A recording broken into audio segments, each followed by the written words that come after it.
నమస్తే. కథా శీర్షిక పెండ్లి పిలుపు. రచన గోవిందరాజు సీతాదేవి గారు. చదువుతున్నది రాధిక. ఇక కథలో పెడితే, శరత్ శ్రీకాంత్ నవల చదువుతూ కాలాన్ని పరిసరాలని మర్చిపోయిన నాకు పోస్ట్ అన్న కేక ఆలస్యంగా వినిపించింది.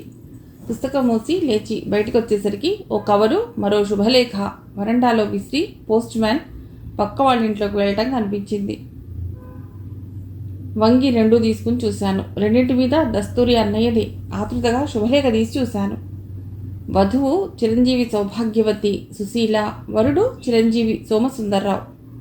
కింద అన్నయ్య వదిలిన పేర్లు. అన్నయ్య 4వ కూతురి పెళ్లికి పిలుపన్నమాట. క్షణం మనస్సు ఆనందంతో స్పందించింది. సుశీల బీకాం పాస్ అయి 4 ఏళ్లు దాటింది. ఇటు ఉద్యోగం కోసం, అటు వరుడి కోసం చూస్తున్నాడు అన్నయ్య. రెండింటిలో ఒక్కటి కుదరలేదు. కానీ సుశీలకి 25 ఏళ్లు దాటాయి. అన్నయ్య పాతకాలం వాడు. ఎవరు ఎంత చెప్పినా వినిపించుకోకుండా 4 ఆడపిల్లలకి తండ్రి అయ్యాడు. నారుపోసిన దేవుడు నీరుపోయడా అన్న మూఢనమ్మకం అన్నయ్యది. ఓ కంపెనీలో అతి సామాన్యమైన ఉద్యోగం చేస్తూనే పై 3 ఆడపిల్లలకి పెళ్లిళ్ళు చేసేశాడు. కానీ 4వ అమ్మాయి పెళ్లి విషయం వచ్చేసరికి ఆర్థిక స్థితి అంతంత మాత్రంగానే ఉంది. ఆ పైన సమాజంలో మార్పులు అతివేగంగా మారిపోతున్నాయి. కాలేజీ చదువు ఉంటే దాన్ని చూసైనా ఎవరన్నా త్వరగా ముందుకొస్తారన్న ఆశతో సుశీల చదువు డిగ్రీ తీసుకునే వరకు నిమ్మకు నీరెత్తినట్లు ఉన్నాడు. ఆ తర్వాత ప్రయత్నిస్తే ఒక్కటి కలిసి రాలేదు. ప్రతి ఉత్తరంలోనూ ఏదో సంబంధం చూశానని, సుశీలని చూసి వెళ్ళారని, బహుశా ఈ సంబంధం అవ్వవచ్చునని, ఇలా అయితే త్వరలో లగ్నం పెట్టుకుని నీకు పెళ్లి పిలుపు పంపిస్తానని రాసేవాడు. ఇలా రాస్తూ పెళ్లికి 4 రోజుల ముందే మీ దంపతులు ఇద్దరూ వచ్చి మాకు ఆసరాగా నిలవాలని మరీ రాశాడు. అలాగే వస్తా, నీ పిలుపు కోసం ఎదురు చూస్తున్నాం అని జవాబు రాసేది తను. అన్నయ్య సంబరపడిపోతూ జవాబు రాసేవాడు. నీవు వచ్చి మా పక్కన నిలిస్తే చాలు, ధైర్యంగా ఉంటుందమ్మా. పెళ్లివారికి ఏ లోపము జరగకుండా చూసుకుంటావు కనుక నాకు నిశ్చింత. సుశీలను చూసి వెళ్ళిన వాళ్ళు మరో 10 రోజుల్లో ఏ సంగతి తెలియజేస్తా అన్నారు. కనుక ఎలాగూ ఇది కుదిరేలా ఉందని మీ వదిలని మెల్లిగా పెళ్లి పని ఒక్కోటి మొదలు పెట్టుకో అని చెప్పాను. త్వరలోనే నీకు రాస్తాను. ఇలా ఉండేవి అన్నయ్య ఉత్తరాలు. అలా రాసిన ఉత్తరం తర్వాత మరో నెల వరకు జాబు కోసం చూసేదాన్ని. కానీ వచ్చేది కాదు. ఆ తర్వాత వచ్చిన జాబులో మరో సంబంధం వివరాలు ఉండేవి. ఇదైనా కుదిరితే బాగుండు అనుకునేదాన్ని. అన్నయ్య ఉత్తరం కోసం చూసేదాన్ని. పోస్ట్మెన్ వచ్చేవాడు, ఏవో ఉత్తరాలు ఇచ్చేవాడు. కానీ అది నేను ఎదురు చూసే పెళ్లి పిలుపు మాత్రం కాదు. పిల్లలు ప్రతిరోజు స్కూల్ నుండి రాగానే, అమ్మా మావయ్య ఉత్తరం రాశాడా, మనం పెళ్లికి పెడుతున్నామా, ఇలా 1,00,000 ప్రశ్నలు వేసి వేధించేవాళ్ళు. వీళ్ళ ప్రశ్నలు విసుగు కలిగిస్తున్నా సహనం తెచ్చుకుంటూ చెప్పేదాన్ని. వస్తుంది, తప్పక వస్తుంది వదిన పెళ్లి పిలుపు. ఆ పిలుపు వస్తే నేనే చెప్తాను, మీరు అడగవద్దు అన్నాను. నా అకారణ కోపానికి విసిపోతూ ఒకరి మొహాలు ఒకరు చూసుకుని సరేలే అన్నట్లుగా చూసి పుస్తకాల సంచీలు ఓ పక్కన విసిరి టిఫిన్ తిని ఆటలకి పరిగెత్తేవాళ్ళు శశి, నీరజ. వీళ్ళిద్దరూ ఇంకా హై స్కూల్లోకి రాలేదు. ఎప్పటికి పెద్దవాళ్ళు కాను, చదువులు ఎప్పటికి పూర్తి కాను, ఇదే ఆలోచిస్తూ ఉండేదాన్ని. వీళ్ళ పెళ్ళికి ఇప్పుడు అన్నయ్య పడే అశాంతి నేను పడాలా? ఇలా అనుకున్నప్పుడు మాత్రం భయంగా అనిపిస్తుంది. శ్రీవారికి ఆలోచనలు రావు. నేను చెప్పినా ఆయన అంతా విని తేలిగ్గా నవ్వేస్తారు. నీ మొహం, 15 ఏళ్ల తర్వాత సమాజంలో ఎన్ని మార్పులు వస్తాయో అని. సమాజంలో ఎన్ని కొత్త మార్పులైనా రావచ్చు. కానీ ఆడపిల్ల పెళ్ళి తల్లిదండ్రులకి అగ్ని పరీక్షలా కాకుండా తేలిగ్గా అయ్యేంత మంచి మార్పు వస్తుందన్న నమ్మకం నాకు లేదు. ఆ సూచనలు కనుచూపు మేర కనిపించడం లేదనిపిస్తోంది నాకు. సుశీలకి పెళ్లి ఖాయం కావటం లేదని అన్నయ్య, వదిన దిగులు పెట్టుకున్నారు. వచ్చి చూసిన ప్రతి వరుడు కట్నం చాలదనో, ఉద్యోగం లేని చదువు వల్ల ప్రయోజనం ఏముంది అనో, అమ్మాయి రంగు చామన ఛాయ అనో, యాక్టివ్గా లేదు అనో, ఇలా చాలా రకాల మాటలు అని వెనక్కి వెళ్ళిన వీరుల సంఖ్య చూసి సుశీల తనకి జన్మలో పెళ్లి కాదేమో అని దిగులుపడి ఆరోగ్యం పాడు చేసుకుని చిక్కి సగం అయింది. తన వ్యధనంతా ఓసారి పుస్తకంలో నింపి నాకు పంపింది. అత్తయ్య, మరో పెళ్లి కొడుకు పత్తా లేకుండా పారిపోయాడు. నాకు ఈ పెళ్లి చూపులంటే విసుగొస్తోంది. ఇదివరలో నా ఉద్యోగం కోసం నాన్న చేసిన ప్రయత్నం ఫలించి ఏ చిన్న ఉద్యోగం వస్తే బాగుండు, హాయిగా బతకవచ్చు అనిపిస్తోంది. అత్తయ్య, భగవంతుడు తప్ప మరే అండా లేని నాలాంటి వాళ్ళని ఎందుకు ఇలా పరీక్షిస్తాడు ఆయన? ఈ జన్మలో నేను మరేం కోరను. చిన్న ఉద్యోగం వచ్చేలా చేయి దేవుడా అని ఎంత ప్రార్థిస్తున్నా ఆ దేవుడికి కరుణ కలగటం లేదు. నా బాధని ఎవరికి చెప్పుకోను? నిజం చెప్పాలంటే హై స్కూల్ చదువుల్లో ఆపినా పెళ్ళి అంటూ అయ్యింది గనక అక్కయ్యలు ముగ్గురు అదృష్టవంతులే అనిపిస్తుంది. చదువు కావాలి కావాలి అని ఆరాటపడి నిరంతర కృషి చేసి డిగ్రీ తెచ్చుకున్నాను. దీనివల్ల నాకు ఒరిగిందేమిటి? ఏ ఎస్ఎస్ఎల్సి అబ్బాయినో చూసి తేలిగ్గా పెళ్లి చేసి వదిలించుకునే అవకాశం కూడా నాన్నకు లేదు. డిగ్రీ లేకున్నా ఉద్యోగం ఉంటే చాలు నాన్న, నాకేం అభ్యంతరం లేదు, ఆ సంబంధాలైనా సరే చూడు అని నాన్నకి చెప్పాను. ఆయనకి కళ్ళల్లో నీళ్లు తిరిగాయి నా మాటలకి. అది చూశారు. వాళ్ళు 8-10 వేలు కట్నంగా కావాలని అంటున్నారట. నాకు ఇక పెళ్ళి ఎలా అవుతుంది? నాన్నకి శాంతి ఎప్పటికి లభిస్తుంది? అత్తయ్య ఇంకా కొన్నాళ్ళు ఇలాగే ఉంటే పిచ్చి పడుతుందేమో అని భయంగా ఉంది. నా ఈ బాధని నీకు చెప్పటంలో ఉద్దేశం కాస్త బరువు తగ్గి శాంతి పడాలని మాత్రమే. అత్తయ్య నన్ను అర్థం చేసుకుంటావు కదూ? ఇలా రాసింది సుశీల. ఈ ఉత్తరాల్లోని అక్షరం అక్షరం నాకు గుర్తుంది. సుశీలే కాదు, ఆ వయసులో ఆ పరిస్థితుల్లో ఉన్న ఏ ఆడపిల్ల ఆలోచనైనా అలాగే ఉండి తీరుతాయి. ఇందుకే సుశీలకి ధైర్యం చెప్తూ వెంటనే ఉత్తరం రాశాను. నా ఉత్తరం తనకి ధైర్యాన్ని ఓదార్పుని ఇచ్చింది అంటూ జాబు రాసింది. ఇలా సుశీలకి నాకు ఉత్తర ప్రత్యుత్తరాలు జరుగుతూనే ఉన్నాయి. సుశీల మొట్టమొదట కుటుంబ విషయాలతోనే ఉత్తరాన్ని నింపేసేది.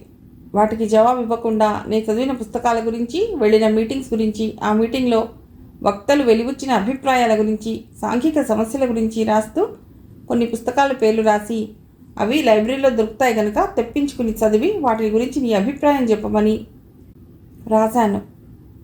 అత్తయ్య, ఈ సమయంలో ఈ పుస్తకాలు చదివినా నా తల్లోకి ఎక్కుతాయంటావా అని రాసింది. పర్లేదు, చదవటానికి ప్రయత్నించు అని వెంటనే రాశాను. సుశీల వారానికి 2 సార్లు రాసే ఉత్తరాలు తగ్గి 1 అయ్యింది. ఆ ఒక్కదానిలో రాసిందేదిన ఆలోచనల్లో కొత్త మార్పు వచ్చినట్లు అనిపించింది. ఇలా ఇద్దరం స్నేహితుల్లా అయ్యాం. మా ఇద్దరి స్నేహానికి వయస్సు అడ్డు రాలేదు. సహజంగా స్నేహం అంటే సమవయస్కులకే పరిమితం. కానీ ఈ అడ్డంకిని నేనే దాటుకుని సుశీలకి సన్నిహితంగా వెళ్ళానో, లేక తనే వయస్సులో తేడా అనే అడ్డుగోడని పడగొట్టుకుని నా మనస్సులో ప్రత్యేక స్థానాన్ని సంపాదించిందో అని ఆలోచిస్తే ఇప్పటికీ అందుబట్టదు. శ్రీవారితో ఎప్పుడు షాపింగ్కి వెళ్ళినా అక్కడున్న సామాన్లని ఆసక్తిగా చూస్తాను. సుశీల పెళ్లికి ప్రజెంటేషన్గా ఏదిస్తే బాగుంటుందో అని. 1-2 చాలా నచ్చాయి కూడా.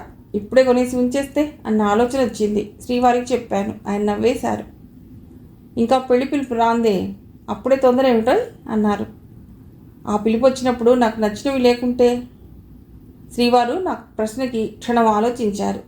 ఇంతకీ ఇప్పుడు నువ్వు కొనాలనుకున్న వస్తువేది? అదిగో ఆ బుద్ధదేవుడు ఓ శ్రీమంతురాలి ఇంటి ముందు నిల్చుని భవతి భిక్షాందేహి అంటున్న నిర్మల్ పెయింటింగ్ భలే ఉంది చూడండి. చేతిలోకి తీసుకుని చూపాడు. ఆయన ఆ చిత్రంలోకి తదేకంగా చూశాడు. ఖరీదడిగి ప్యాక్ చేయమని చెప్పారు. నా సంతోషం చెప్పనలవి కాదు. ప్యాకెట్ తీసుకుని హుషారుగా ఇంటికి వచ్చాను. వచ్చిన వెంటనే బట్టలైనా మార్చుకోకుండా ఆయన వరండాలోంచి లోపలికి వచ్చే చోట మేకు కొట్టి బుద్ధుడి ఫోటో తగిలిస్తుంటే చెప్పలేనంత కోపం వచ్చింది. ఇదేం పని, మన కోసమా ఎత్తి కొన్నది? నేను ముందే చెప్పానుగా, గట్టిగా అన్నాను. ఆయన అదేం వినిపించుకునే స్థితిలో లేరు. అను, ఇలా ఇక్కడికి వచ్చి చూడు. అరే చూడంటే అని రెక్కబట్టి లాగి మరీ చూపిస్తూ, అచ్చంగా ఆనాటి సిద్ధార్థుడు నీ ఇంటి ప్రాంగణంలో నిలిచి భిక్ష అడుగుతున్నాడా అన్న అనుభూతి కలగటం లేదు. మొహం చిట్లించాను. కానీ శ్రీవారి మాటలు చెవుల్లో ప్రతిధ్వనిస్తున్నాయి. మనసులోని కోపం కరిగిపోతోంది. బుద్ధదేవుడు నాలాంటి అతి సామాన్యురాలి ఇంటి ముందు నిలిచి భిక్ష అడగటమా? ఒకవేళ అలా జరిగితే అదెంత అదృష్టం! ఈ భావంతో మనస్సు పరవశించింది. ఇది క్షణం మాత్రమే. నా మనస్సు మీద నాకే కోపం వచ్చింది. ఈ విధవ మనస్సు ఎప్పుడూ ఇంతే. జరగటం అసంభవం అని తెలిసినా అప్పుడప్పుడు ఇలా ఏవేవో జరిగితే ఎంత బాగుండు అనిపిస్తూ ఉంటుంది. ఇదో బలహీనత కాబోలు అనిపించి అప్పటికప్పుడే మనస్సుని కంట్రోల్లోకి తెచ్చేసుకున్నాను. ఈ ఫోటో గోడకి తగిలించిన రేపు అదే షాప్కి వెళ్ళి అలాంటిదే ఒడి తెచ్చి సుశీల కోసం దాచి ఉంచుతాను అన్నాను. శ్రీవారు చిరాగ్గా చూశాడు. ఆ తర్వాత అన్నారు, అను, అసలు ఏ సందర్భంలో ఏ ప్రెజెంటేషన్ ఇవ్వాలో నిర్ణయించడం కూడా ఒక ఆర్ట్ అంటాను. ఒక్కసారి ఆలోచించి చూడు. సుశీలకు పెళ్ళి అంటూ పిలుపు వచ్చింది అనుకో, ఈ విరాగిగా మారిన బుద్ధదేవుణ్ణ వధూవరులకి ప్రజెంట్ చేయటం ఏం రెట్టించిన తర్వాత కానీ శ్రీవారి అసలు అభిప్రాయం అర్థం కాలేదు. అరే రే, నా నిర్ణయంలో పొరపాటు ఒప్పుకున్నాను. తర్వాత తననే అడిగాను, సలహా చెప్పండి, ఏం కొందాం? ఆయన నవ్వారు. ఎందుకు నవ్వుతున్నారు? చిరుకోపంతో అడిగాను. ఆ పెళ్లి పిలుపంటూ రాని ఆలోచిద్దాం. కాదు, ముందే ఆలోచించి ఉంచుకోవాలి. అయితే ఓ పని చేయి, నీవు కొనాలనుకున్న వస్తువులు డైరీలో నోట్ చేసుకో. పెళ్లి పిలుపు రాగానే ఆ లిస్ట్ ఒకసారి చూసుకో. అప్పుడు ఏది కొత్తగా తృప్తిగా అనిపిస్తే అది కొనేసి. సరేనా? చాలా బాగుంది ఐడియా అనుకుని అందమైన వస్తువులు కనిపించినప్పుడల్లా నోట్ చేసేస్తున్నాను. ఈ లిస్ట్లో శరత్ సాహిత్యం సెట్ నుండి బుక్స్ పెట్టుకునే అద్దాల బీరువా, రాధాకృష్ణుల ఎనిమల్ పెయింటింగ్ ఇలా చాలా చోటు చేసుకున్నాయి. ఎన్నో రోజులుగా ఎదురు చూసిన సుశీల పెళ్లి పిలుపు ఇవాళ రానే వచ్చింది. ఇహ ప్రయాణం ఏర్పాటు చూసుకోవాలి. డైరీ చూసి శ్రీవారిని సంప్రదించి ప్రజెంటేషన్ కొనేసేయాలి. 5-6 సంవత్సరాలు అయింది ఆంధ్రదేశం చూసి. శ్రీవారి ఉద్యోగరీత్యా దూరంగా ఉండక తప్పలేదు. తెలుగుదేశం పెడదాం, కొన్నాళ్ల పాటు అక్కడ ఉండి ఆత్మీయులందరినీ చూస్తాను అన్న ఊహ రాగానే మనస్సు సంతోషంతో గంతులేస్తోంది. శ్రీవారు ఆఫీస్ నుంచి, పిల్లలు స్కూల్ నుండి ఎప్పుడొస్తారా, ఈ వార్త చెప్తానా అని ఎదురు చూస్తూ ఉన్నాను. శ్రీకాంత్ నవల ఇప్పటికి 15 సార్లు చదివినా మళ్ళీ చదివినా కొత్తగా అనిపిస్తూ ఉంటుంది. మళ్ళీ పుస్తకం చేతిలోకి తీసుకున్నాను. కానీ మనస్సు నవల మీదికి వెళ్ళటం లేదు. అన్నయ్య, వదిన, సుశీల దగ్గరికి ఎగిరిపోతోంది. సెలవు లేదు, పెళ్లి టైంకి వస్తాను అంటూ నన్ను పిల్లలిద్దరినీ రైలెక్కించారు శ్రీవారు. ఆనందంగా అన్నయ్య ఇంట్లో అడుగు పెడుతుండగా వదిన కాళ్ళు కడుక్కోమని నీళ్లు తెచ్చింది. సుశీల పరుగున వచ్చి కౌగిలించుకుంది. ఎండలో ఎక్కడికో వెళ్ళిన అన్నయ్య చెమటలు కక్కుతూ తిరిగి వచ్చాడు. 60 ఏళ్ళు దాటిన అన్నయ్య ఉద్యోగం నుంచి రిటైర్ అయినా బాధ్యతల నుండి రిటైర్ కాలేదు. అన్నయ్య, వదిన ఇప్పటికీ అలసిపోయినట్లున్నారు. అన్నయ్య వాత్సల్యంగా పులకరించాడు. బావమరిది రాలేదేమని అడిగాడు. పిల్లల్ని దగ్గరకు తీసుకున్నాడు. భోజనాలు అయిన తర్వాత తీరుబడిగా కూర్చుని కబుర్లు ప్రారంభించాం. అను, సుశీలకి పెళ్లి సంబంధం ఖాయం కాలేదని ఆరాటపడ్డాను. అవదేమోనని భయపడ్డాను. ఇప్పుడు కుదిరిన సంబంధం మంచిదే. అబ్బాయి బాగున్నాడు, రైల్వేలో ఉద్యోగం చేస్తున్నాడు. సుశీలకి ఈడైన వాడు, తృప్తి నిండే మొహంతో చెప్పింది వదిన. కట్నం ఎంత? కుతూహలంగా అడిగాను. 8,500. ముందే ఇచ్చేసాం, ఇస్తే కానీ కుదరదన్నారు. ఏమిటి, 8,500? అంత డబ్బు ఇవ్వగల స్తోమతు అన్నయ్యకు ఎక్కడి నుండి వచ్చింది? ఆశ్చర్యంగానే అడిగాను. అన్నయ్య బట్టతల సవరించుకుంటూ పేలవంగా నవ్వాడు.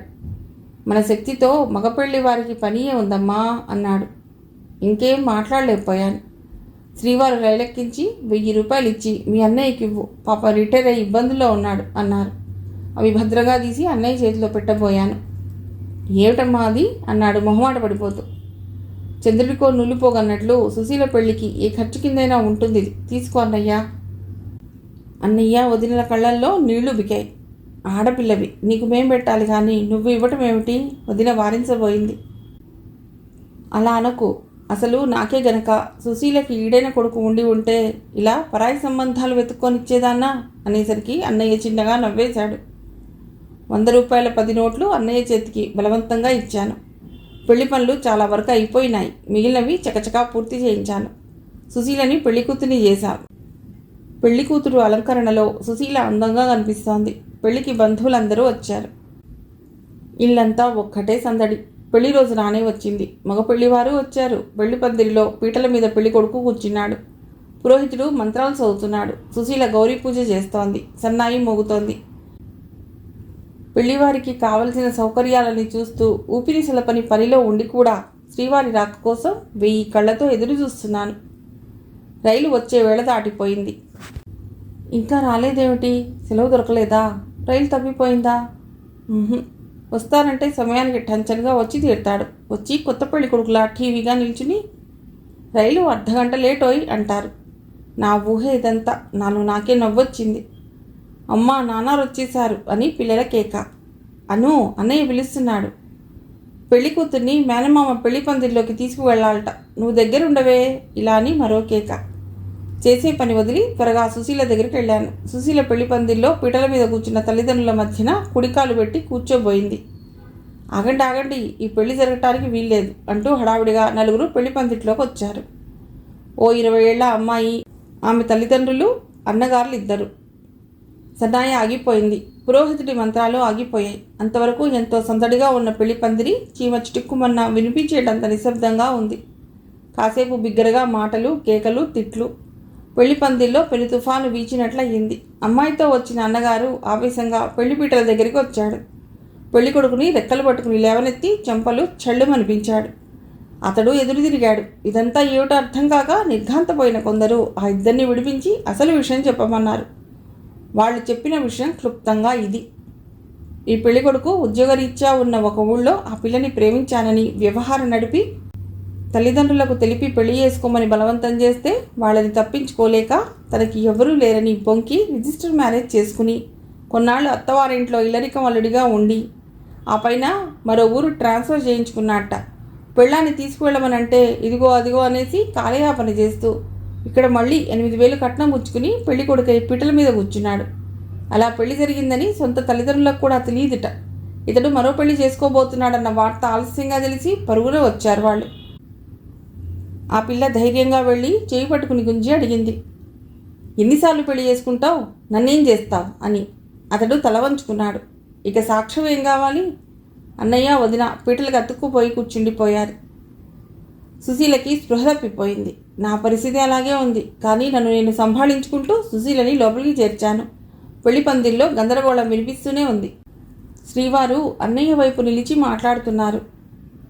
జరిగిన దానికి మీ సంజాయిషి ఏమిటి? గద్దించి అడుగుతున్నారు. పెళ్లి కొడుకు తండ్రి కానీ తల్లి కానీ మాట్లాడలేకపోతున్నారు. శ్రీవారికి ఆవేశం ఉంచుకొచ్చింది. పెళ్లి కొడుకు దగ్గరగా నడిచారు. జుట్టు పట్టుకుని విసిరుగా తలపైకెత్తారు. ఇవాళ ఇందరి మధ్య ఇంత అవమానం భరించిన పెళ్లి కూతురు, ఆమె తల్లిదండ్రులు నీకు ఏ శిక్ష విధిస్తే సరిపోతుంది? చెప్పు. నీ స్వార్థంతో అమాయకులైన వాళ్ళని మోసం చేయాలని చూడటం ఎంత పెద్ద నేరం? చెప్పు, నీకు ఏ శిక్ష విధించాలి? ఏం చేసి ప్రతీకారం తీర్చుకోవాలి? చెప్పు. చదువుకున్న గాడిద, నువ్వు చేసిన పనికి మగజాతికే తలవంపులు కలిగింది. వెళ్ళి సుశీల తల్లిదండ్రుల కాళ్ళు పట్టుకుని తప్పయిందని క్షమాపణ అడుగు. మెడపట్టి అన్నయ్య వైపుగా దోశారు. అతడు తప్పించుకు పారిపోవాలని చూస్తున్నాడు, కానీ ధైర్యం చాలటం లేదు. అతడి తండ్రి దగ్గరకు వచ్చి కొడుకుని పట్టుకుని అన్నయ్య కాళ్ళ దగ్గరికి తోస్తుంటే అన్నయ్య భరించలేకపోయాడు. చూడు శ్రీధర్, ఇతను ఇలా క్షమాపణ అడిగినంత మాత్రాన పోయిన నా పరువు తిరిగి రాదు. దయచేసి వాళ్ళనందరినీ త్వరగా పంపివేసి అంటూ మెల్లిగా లేచి లోపలికి వెళ్ళిపోయాడు. శ్రీవారు ఇంకేమనకుండా అందరినీ పంపేశారు. పెళ్ళికొడుకు తండ్రి శ్రీవారి దగ్గరగా వచ్చి చేతులు పట్టుకున్నాడు. చూడు బాబు, నువ్వు ఆయన బావమరిదివిటి కదూ, నేను చెప్పేది కాస్త విను.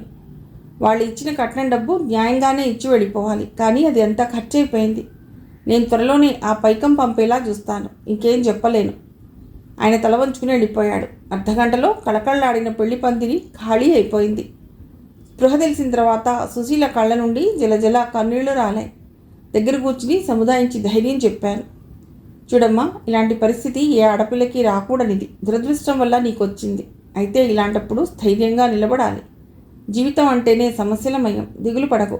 శాంతంగా ఉండటానికి ప్రయత్నించు. భగవంతుడు దయామయుడు కనుకనే ఈ పెళ్లి కాకుండా తప్పించాడు. అవునా? ఇప్పుడు చెప్పు, ఎంత అదృష్టవంతురాలివో. సుశీల, అన్నయ్య, వదిన 2 రోజుల తర్వాత కాస్త కోలుకున్నారు. శ్రీవారు ఎక్కడికో తిరిగి ఎవరో స్నేహితులని కలుసుకుని సుశీలకి ఓ చిన్న ఉద్యోగం తెప్పించారు. ప్రస్తుతం జీతం తక్కువే అయినా తర్వాత మరొకటి చూసుకోవచ్చు అని తృప్తిపడింది. శ్రీవారి సెలవైపోవటంతో నేను పిల్లలు కూడా బయలుదేరక తప్పలేదు. సుశీల పెళ్లికి ప్రెజెంట్ తెచ్చిన ప్యాకెట్ విప్పనే లేదు. అసలు ఏం తెచ్చారో చూడనే లేదు. ప్యాకెట్ విప్పిపోతుంటే వారించారు. సుశీల పెళ్లి ఎన్ని సంవత్సరాలకైనా ఇది అప్పుడే తెరవాలి. ఆ అమ్మాయికి ఇవ్వాలి. అలాగే, కానీ 7 తెచ్చారో చెప్పకూడదు అడిగాను. తల అడ్డంగా ఊపి ప్యాకెట్ పెట్టి అడుగున పెట్టేశారు. సుశీల రైల్వే స్టేషన్కి వచ్చింది. అత్తయ్య, నేను పెళ్లి కోసం ఎదురు చూడను. ఈ ఉద్యోగం చేసుకుంటూ హాయిగా ఉంటాను అంది. అలా అనకు. జీవితంలో తిండి బట్ట ఎంత అవసరమో అలానే పెళ్లి కూడా. అయితే నువ్వు ఎదురు చూడకున్నా ఆ పెళ్లి రోజు అనేది వచ్చి తీరుతుంది. అప్పుడు నాకు పెళ్లి పిలుపు అందుతుంది. ఆ పిలుపు కోసం నేను ఎన్నాళ్ళైనా ఎదురు చూస్తూ ఉంటాను అంటుండగానే రైలు కదిలింది. కదిలే రైలు వెంట సుశీల నడుస్తూ ఉంది. ఇహ ఇంటికి వెళ్ళమ్మా సుశీల అంటున్నారు శ్రీవారు. అలాగే ఉంటాను మావయ్య గారు. అత్తయ్య, శశి, నీరజ ఉంటాను. సుశీల వెనకబడిపోయింది. రైలు ముందుకు పరిగెడుతోంది. శ్రీవారు ఏదో దీర్ఘంగా ఆలోచిస్తున్నారు. నేను మాత్రం మళ్ళీ సుశీల పెళ్లి పిలుపు కోసం ఎదురు చూస్తూ ఉన్నాను. దేశం కాని దేశమే అయినా ఇక్కడెవరున్నా ఓ పెళ్లి కొడుకు దొరికితే బాగుండు అనిపిస్తోంది. బహుశా శ్రీవారి ఆలోచన ఇదేనేమో. కథ సమాప్తం.